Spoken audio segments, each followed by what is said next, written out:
Good morning, friends. Welcome to Astro Chandrika YouTube channel. So far, we have seen some of the basics, like the names of the signs, names of the planets, and names of the nakshatras, and also the distribution of nakshatras on each of the signs. Today, let us see some more basics, like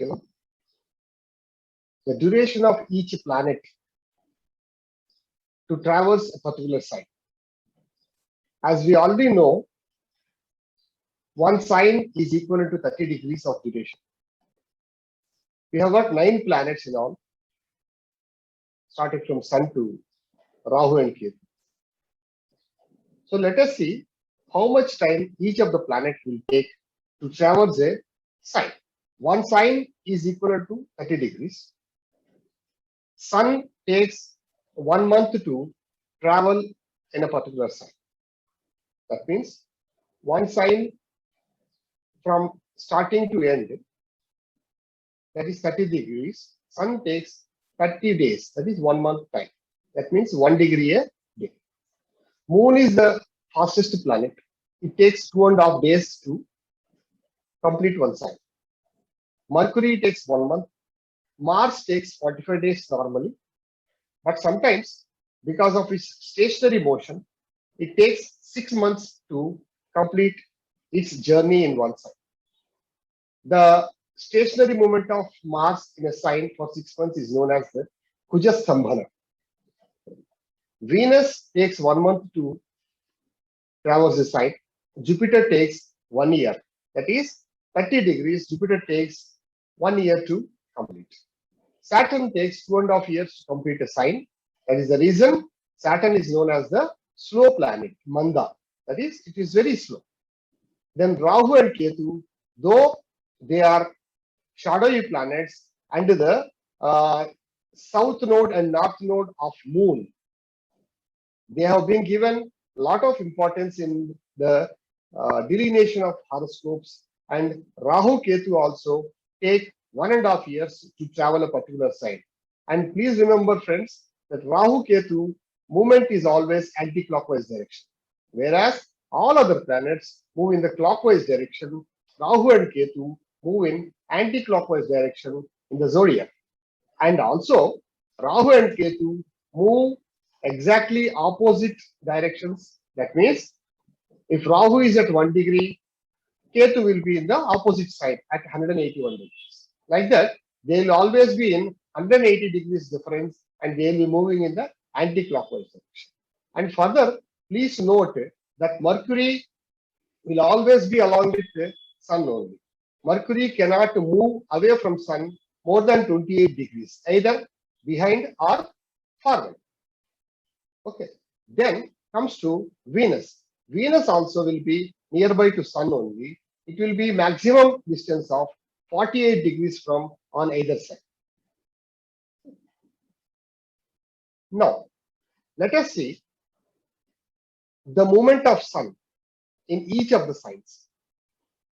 And also I have given you the dates, approximate dates each year when Sun moves into a particular sign. So starting from Capricorn sign, when Sun enters Capricorn, January 15th, it will stay there for 1 month up to February 15th. Therefore, when Sun enters Capricorn, we in South India, we celebrate Makara Sankranti. That means the transition of Sun from one sign to other sign is known as Sankranti.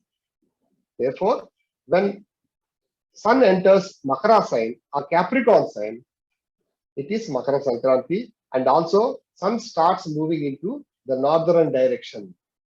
Okay. Then, from February 15th to March 15th, it will be in Aquarius. March 15th to April 15th, it will be in Pisces. April 15th to May 15th, it will be in Aries. When in southern part of India, we celebrate the festival Ugadi. Telugu New Year's Day it is called. Okay. And also the summer starts from April 15th. Okay. Then when likewise Sun will stay in Taurus sign from 15th May to June 15th. Then June 15th to July 15th, it will be in Gemini sign, where our normal monsoon starts. Okay. Then comes Sun's entry into Cancer sign, July 15th onwards to August 15th. It is known as Dakshinayana. That is, Sun has started moving into the southern direction. Okay.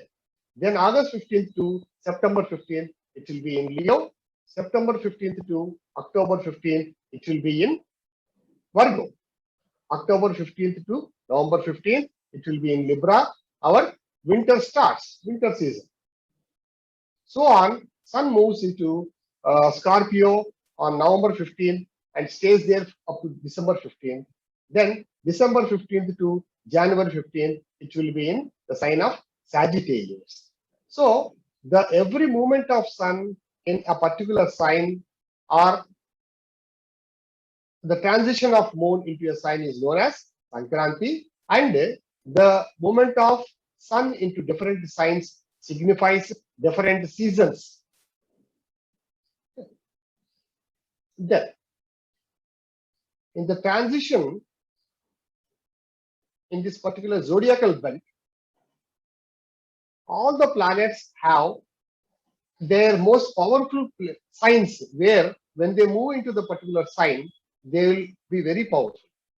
That is known as the exaltation signs of the planets. Okay. Starting from Sun, when Sun enters into Aries, that is on April 15th day, and travels at 10 degrees on April 25th, Sun will be in the deep exaltation point. That is, at 10 degrees of Aries, Sun exalts. Okay. However, the particular sign of Aries itself is known as the exaltation sign of Sun. Similarly, Moon's exaltation sign is 3 degrees of Taurus. That is, the degrees what I have mentioned there is the deep exaltation points. From the deep exaltation points, the planets move to the deep debilitation point also, that we will see in the next chart. Okay. Moon exaltation sign is Taurus and deep exaltation point is 3 degrees. Jupiter exaltation sign is Cancer and deep exaltation point is 5 degrees.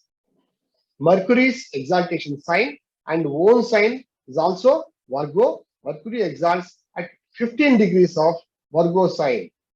Saturn exalts at 20 degrees of Libra. Mars exalts at 28 degrees of Capricorn. The degrees are deep exaltation points. However, the signs, whatever I have mentioned there, for all the planets are the exaltation signs of the planets. And Venus exalts at 27 degrees in Pisces. Similarly, when we, as I told you, from deep exaltation point, in the transition, the planets move to their deep debilitation points, which is exactly 180 degrees in the opposite sign. Now take Sun. Sun exalts at 10 degrees Aries. When it moves to Libra at 10 degrees, this is the deep debilitation point for Sun. That is 10 degrees plus 180 degrees. 190 degrees is the deep debilitation point for Sun. Similarly, for all other planets, Moon debilitates in 3 degrees of Scorpio. Jupiter debilitates 5 degrees of Capricorn. Mercury debilitates 15 degrees of Pisces. Mars debilitates 28 degrees of Cancer. Saturn debilitates 20 degrees of Aries. And Venus debilitates 27 degrees of Virgo. Friends, the deep exaltation points and the deep debilitation points will have a lot of significance in delineation of a horoscope. Now, I will come back to you with further information on the basics in the next video. Thank you very much for watching the video. Please like the video, share, and also subscribe for further notifications of future videos. Thank you very much. Have a nice day.